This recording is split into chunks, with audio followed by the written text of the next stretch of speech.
warahmatullahi wabarakatuh. Bertemu lagi dengan saya, Maulida Tunada, dengan MPM 2010301029. Kali ini di podcast Daku dari aku untuk kamu akan membahas tentang guru BK dan peranannya. Seperti yang banyak stigma di masyarakat yang telah beredar, di mana guru BK ini tugasnya hanyalah menghukum siswa yang bandel dan tidak memenuhi peraturan. Nah, stigma seperti ini itu sudah melekat sekali pada guru BK. Jadi tugas guru BK itu hanya itu saja. Nah, untuk itu di podcast kali ini akan dibahas secara rinci tentang guru BK dan peranannya.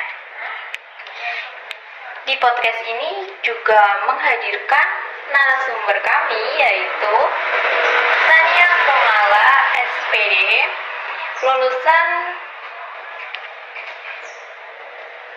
Pendidikan, Bimbingan, dan Konseling. Assalamualaikum warahmatullahi wabarakatuh. Perkenalkan, nama saya Sania Kumala. Saya lulusan dari salah satu universitas di Kota Kudus dan prodi saya adalah Pendidikan, Bimbingan, Konseling. Udah, sekian dari saya. Kemudian kami manggilnya apa nih, Mbak atau Bu atau siapa, atau boleh kamu, gimana Mbak? Enaknya gimana? Mbak aja nggak apa-apa, Mbak, daripada Bu nanti kelihatan tua ya. Oke, kalau gitu Mbak Sania ya, kita manggilnya Mbak Sania aja.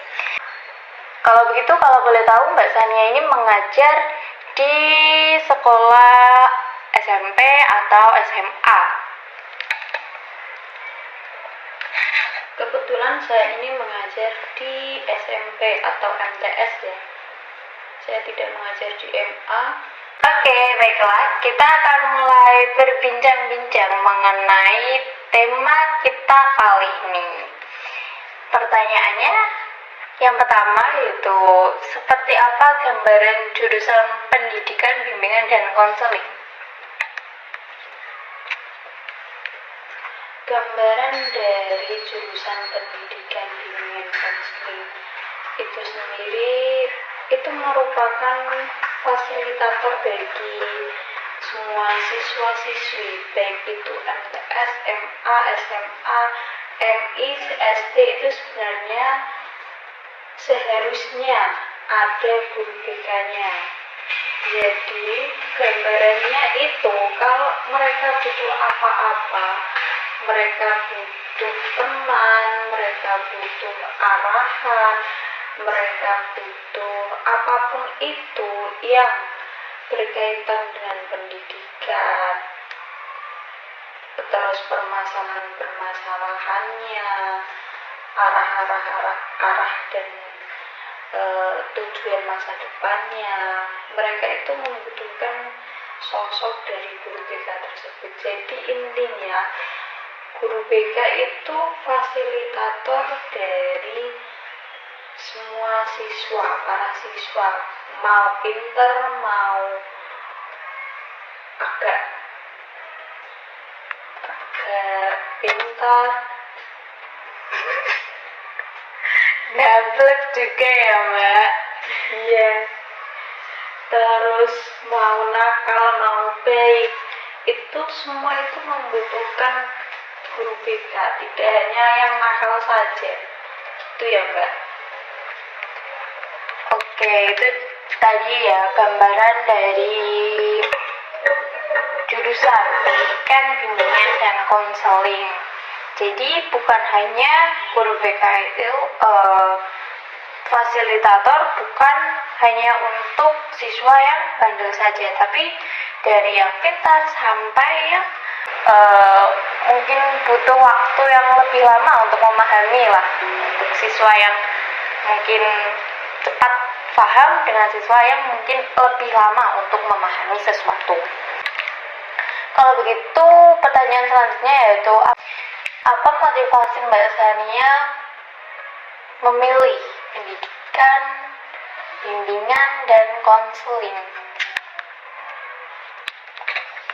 Sebenarnya tidak ada motivasi saya untuk memilih atau mengambil jurusan pendidikan bimbingan konseling, karena dulu itu waktu saya kuliah yang keterima itu aja mbak. Jadi yang saya ambil ya itu, soalnya yang keterima itu aja gitu mbak. Jadi tidak ada motivasi apapun untuk mengambil jurusan pendidikan bimbingan konseling.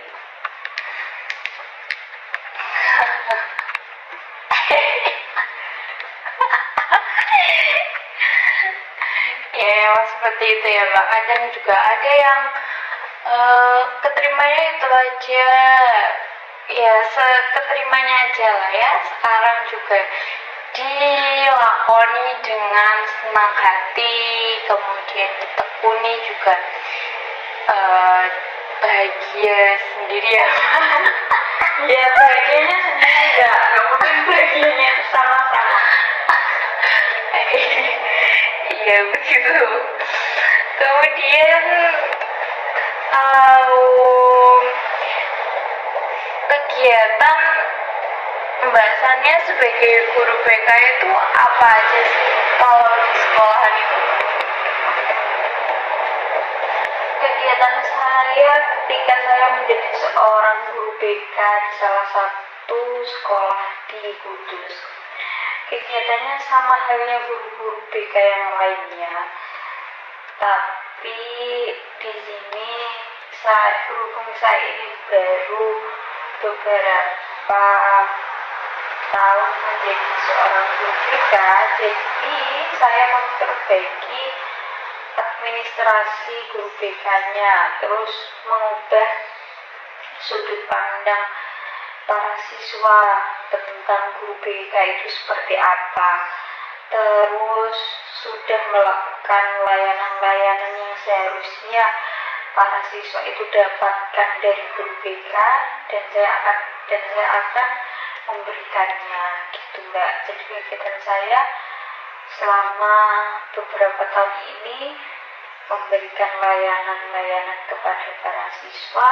memperbaiki administrasi, terus menjadi sosok guru BK yang sebenarnya guru BK, bukan guru BK yang hanya berembel-embel guru BK itu saja mbak. Nah, tadi sudah terjawab ya teman-teman, kalau tugas guru BK itu tadi juga memperbaiki administrasi. Memperbaiki administrasi juga bukan hanya sekedar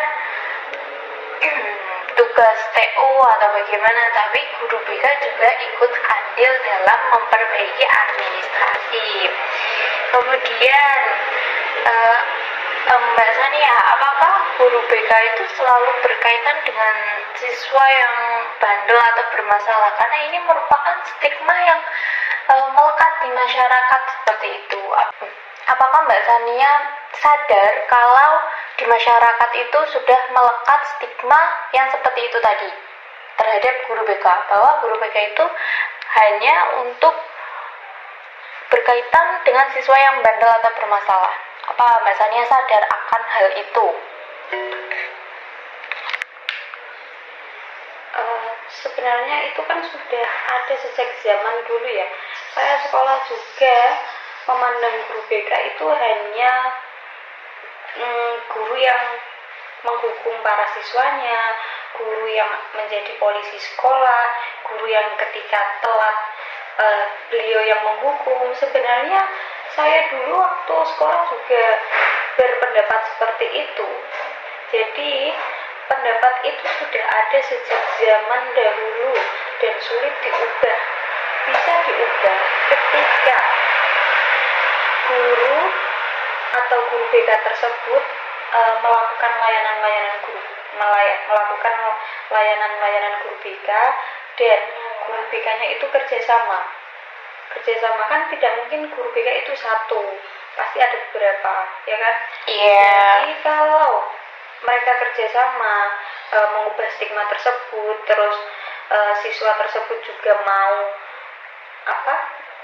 dekat dengan guru BK-nya, pasti stigma itu akan berubah. Tapi tidak semua siswa, tidak semua guru BK itu paham akan hal tersebut. Makanya stigma tersebut itu ada sampai saat ini. Jadi saya sadar kalau stigma itu sudah ada sejak zaman dahulu, waktu saya sekolah sudah ada sebenarnya. Oke, berarti mungkin para guru-guru BK di luar sana juga sadar ya kalau ada stigma seperti itu di masyarakat. Karena mungkin guru BK-nya waktu sekolah juga sudah ada stigma seperti itu, ya nggak, Mbak? Ya, sudah ada stigma dahulu ya. Oke. Kalau begitu, apa sebenarnya tugas guru BK? Jadi semua tugas guru BK itu apa saja, Mbak, sebenarnya? Sebenarnya tugas guru BK itu banyak dibandingkan guru mapel atau guru TU atau lain sebagainya. Sebenarnya guru BK itu paling banyak, Mbak. Soalnya mereka itu berhubungan sama orang tua, berhubungan sama orang yang di luar. Maksudnya orang di luar itu lingkungan sekitar. Terus ada sama kayak kerjasama antar kayak biasanya kan ada anak yang biasanya itu tril-trilan ya, Mbak, itu juga kerja sama polisi. Terus juga ada satpol PP juga. Terus sebenarnya guru BK itu banyak pekerjaannya. Selain administrasi juga dia juga harus satu siswa. Sebenarnya kan gini, Mbak, satu guru BK itu cuma magang maksimal itu 300-an. Soalnya kan tidak biar kehandle semua itu dalam artian biar tahu sifat dan kepribadiannya itu seperti apa. Kalau satu guru BK megang sampai 1.500, itu pasti mereka susah cari kepribadiannya seperti apa, cari karakteristiknya seperti apa, cari metode belajarnya seperti apa.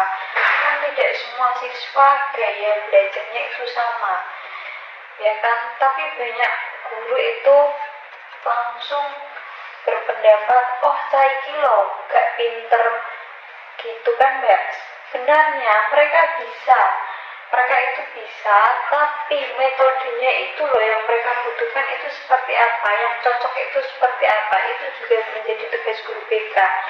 Terus sebenarnya juga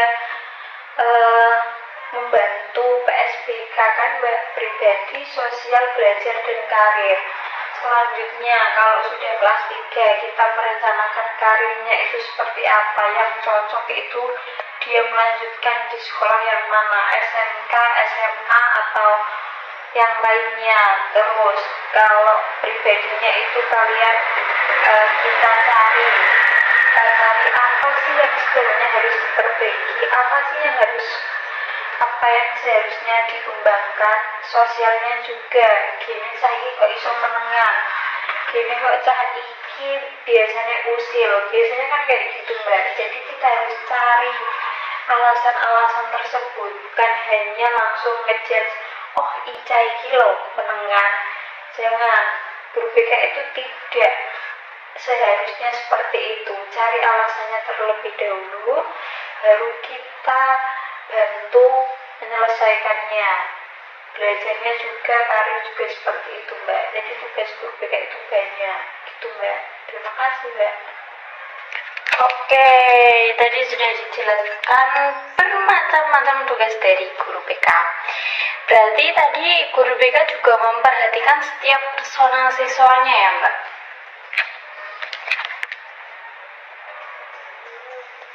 Iya, guru BK seharusnya seperti itu, Mbak, memperhatikan personalnya. Tapi kan tidak semua sekolah kan memadai akan hal tersebut, ya kan? Jadi sebisanya saja.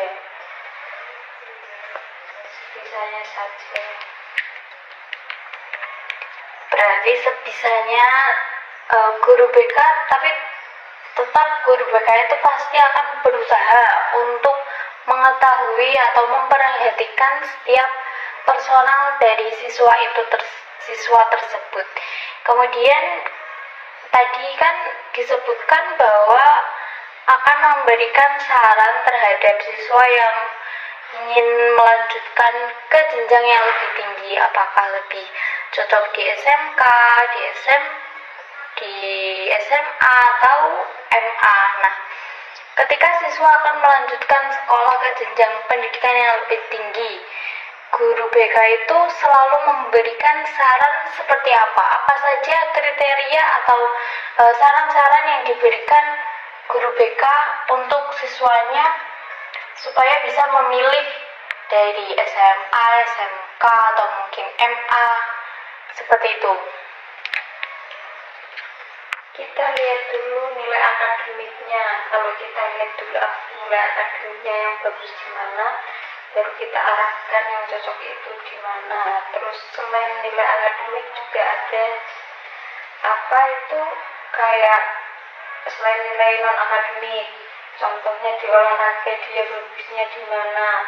Nanti dia kan bisa kalau dia cocok di fisiknya, dia cocok dan dia mau, dia minat, kita bisa di SMK-nya juga. Kalau dia kepengen tidak kuliah atau ingin melanjutkan perkuliahan juga, perkuliahan di masa depan itu seperti apa, kita carikan informasi-informasi tersebut, kita berikan kepada siswanya. Jadi nanti siswanya tahu, oh gambaran masa depan saya loh mau seperti apa. Kalau mereka sudah tahu mau seperti apa, kita itu gampang Mbak, mau mengarahkannya itu gampang, mudah gitu Mbak.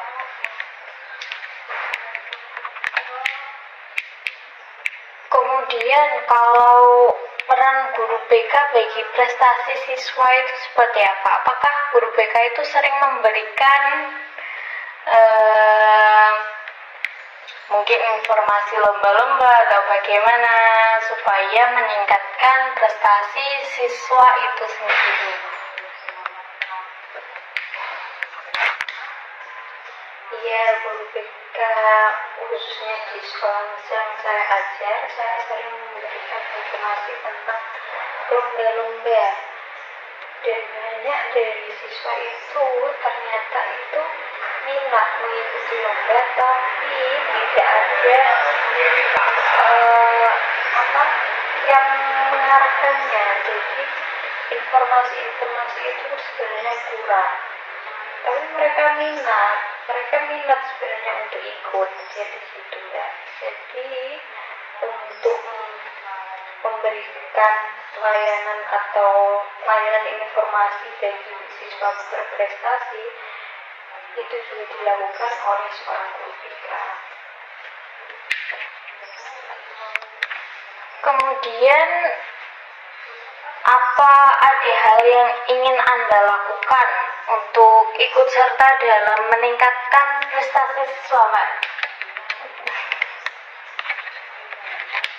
Saya di sini kan juga ikut serta Mbak. Soalnya gini Mbak, prestasi siswa itu kan tidak hanya non akademik, juga non akademik. Kita juga melakukan AKPD, angket kebutuhan siswa. AKPD itu dari angket kebutuhan peserta didik. Kita cari tahu kebutuhannya itu seperti apa. Kebutuhan tersebut itu ada angketnya dan sudah ada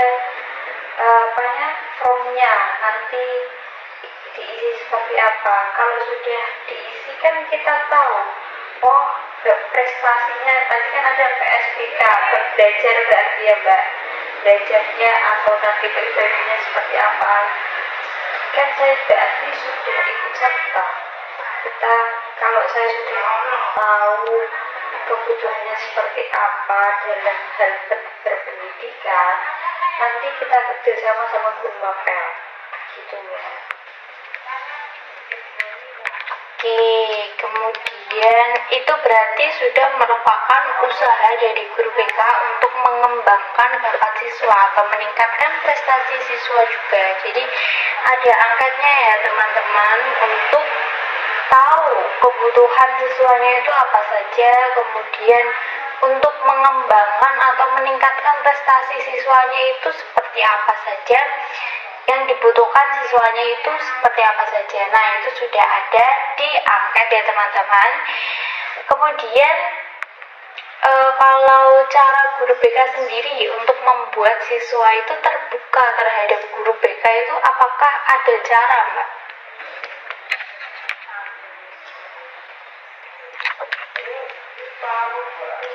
Kalau saya sendiri tidak ada cara, saya cuma mengandalkan saya tidak akan menghukum atau memberikan hukuman jika mereka itu tidak keterlaluan.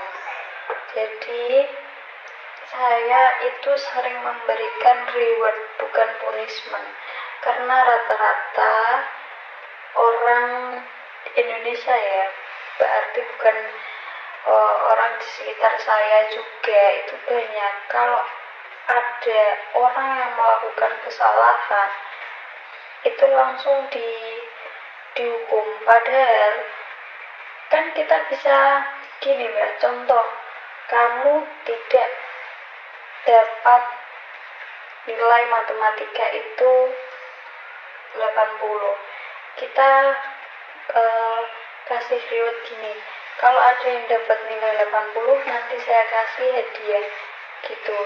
Jadi kalau nanti kan anak bisa tergugah, oh aku mau nak iso untuk nilai 80 berarti saya dapat hadiah gitu. Terus kalau mereka yang tidak bolos, jadi saya itu ingin melakukan hal ini Mbak sebenarnya, tapi sangat susah karena harus bekerja sama-sama semua guru, kerja sama-sama guru mapel jajarannya gini. Berarti saya itu mau buat daftar yang bolos, jadi yang tidak bolos nanti itu dapat hadiahnya itu entar itu apa saja, terus atau dapat bintang berapa, nanti kegiatan itu dapat mempengaruhi nilainya, meskipun sekarang sudah mempengaruhi nilainya, tapi kan anak tidak tahu sebenarnya bolos itu dihitung atau tidak, meskipun sudah diberikan informasi kepada siswa kalau bolos itu kegiatan nantinya akan mempengaruhi nilainya, tapi mereka kan tidak percaya karena tidak ada administrasinya atau barang buktinya gitu Mbak. Jadi saya ingin nanti ada buku catatan bolos, jadi yang bolosnya paling sedikit nanti dapat hadiah. Itu yang saya ingin terapkan reward daripada punishment.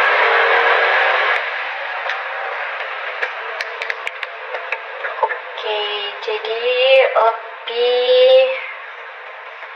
memberikan reward daripada punishment ya Mbak. Kemudian kalau dari segi nilai kan siswa ada yang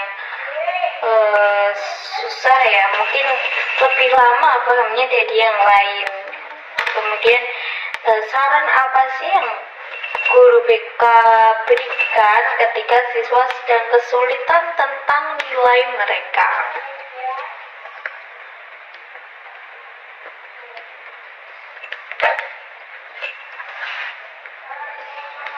Kalau siswa itu kesulitan tentang nilai mereka, biasanya kan mereka itu belum cocok tentang metode belajar. Jadi mungkin nanti kedepannya mau dibuat sesuai dengan orang yang kebutuhannya itu sama gitu Mbak. Jadi kalau kebutuhannya itu belajarnya berbeda dengan yang lainnya kan nanti kesulitan. Iya, Makanya itu nanti dibuat beda-beda, maksudnya yang memiliki metode belajar beda nanti disamakan. Kan ada yang kalau baca sudah paham, Kalau mendengarkan paham, kalau belum praktek belum paham gitu kan Mbak. Nanti mau disama-samakan gitu loh Mbak, cara belajarnya. Berarti seperti dikelompokkan gitu ya Mbak? Iya, dikelompokkan, benar sekali Mbak. Supaya itu disamakan, jadi yang kelompok A pakai cara belajar seperti ini, kelompok B seperti ini, begitu ya Mbak? Ya, betul sekali Mbak. Oke, sekarang kita akan lanjut ke pertanyaan-pertanyaan penutup, yaitu apa sih kesan Anda selama menjadi guru BK? Mungkin ada yang ingin disampaikan kesan-kesannya selama menjadi guru BK, Mbak? Kesan selama ini menghadapi berbagai macam watak atau menghadapi berbagai macam personal siswa, masalah personalnya. Jadi apa yang kesannya itu seperti apa Mbak? Kesannya ya senang aja Mbak, itu aja. Ketemu banyak siswa yang pribadinya itu beda-beda. Itu aja Mbak, gak ada yang lain. Kemudian juga mungkin nggak gampang menghakimi ya Mbak, karena pasti kan kalau tahu personalnya itu kan jadi lebih tahu, oh dia itu kayak gini tuh karena alasan ini gitu. Jadi nggak gampang menghukum atau ngejudge lah gitu ya Mbak.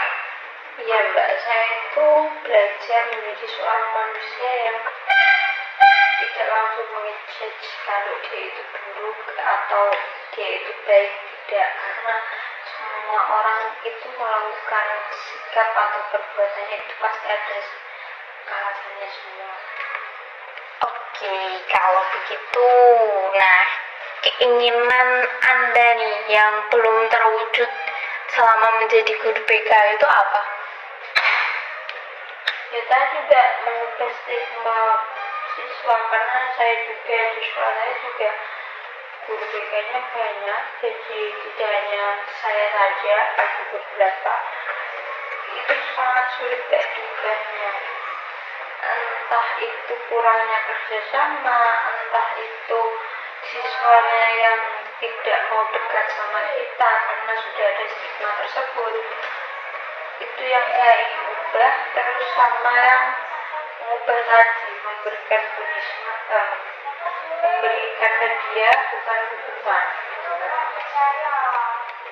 Oke, jadi itu ya teman-teman yang ingin diwujudkan oleh Mbak Sania selaku guru BK, yaitu ingin mengubah stigma masyarakat atau mengubah stigma dari anak-anak tentang guru BK. Kemudian apakah ada pesan untuk semua guru BK nih Mbak di Indonesia? Pesan untuk semua siswa? Pesannya tetap jaga kesehatan dan selalu apa ya Mbak, kok bingung saya ngasih pesannya. Selamat Hari Raya Idul Fitri. Ya karena ini masih Idul Fitri ya. Iya, nggak apa-apa Mbak. Intinya tetap menjadi seorang guru BK yang lebih baik lagi, tetap menjadi seorang guru BK yang BK, bukan hanya guru BK yang embel-embel guru BK saja. Terus ayolah bareng-bareng memperbaiki stigma di masyarakat kalau guru BK itu bukan polisi sekolah, bukan orang yang hanya menghukum para siswa yang nakal. Pokoknya itu aja Mbak. Terus sekian. Oke, terima kasih. Kita sudah ada nih setengah jam untuk berbincang-bincang dengan salah satu guru BK di sekolah menengah pertama di Kota Kudus. Kalau begitu teman-teman, kita tutup podcast kali ini. Semoga podcast kali ini bermanfaat untuk kita semua. Sekian dari saya, Maulida Sunaya. Wassalamualaikum warahmatullahi wabarakatuh.